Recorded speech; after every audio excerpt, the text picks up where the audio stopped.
So let's go into some more detail about things I couldn't talk about in the last video. So Turkey is now sealing a deal on Finland joining NATO.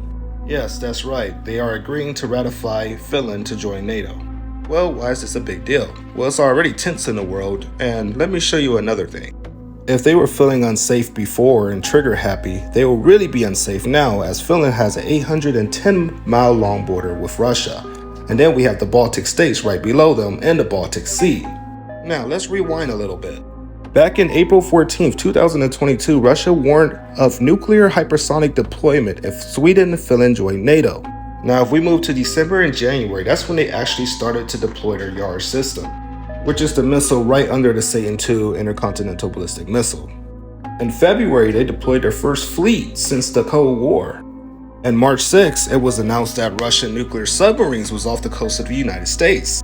Why didn't you hear about it? Because the Pentagon didn't talk about it. And apparently they've been here for weeks, which the United States Navy commanders did say they are concerned and it could threaten American security. Now, Russia as of today has admitted this has turned into a NATO and Russia conflict.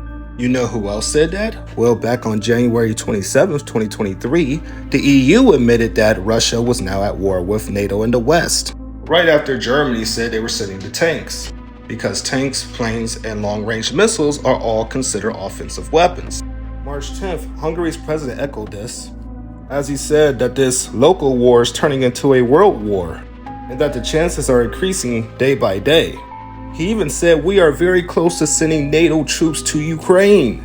Sounds like he must know something they were talking about behind the scenes. The United States is also about to announce another package for Ukraine. They have not announced the details, but they did say it's coming soon.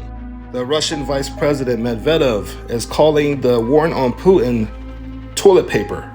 I pretty much think they're ignoring this. The spokesman said that this was outrageous and unacceptable, and that Russia does not recognize it. NATO is now placing HIMARS right on Putin's front door. One of Ukraine's key allies and NATO plan to place rocket launchers on the shared border with Russia.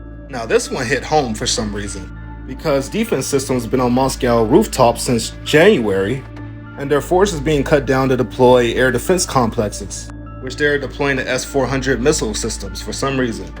Yeah, stuff's getting wild. You tell me what happens next.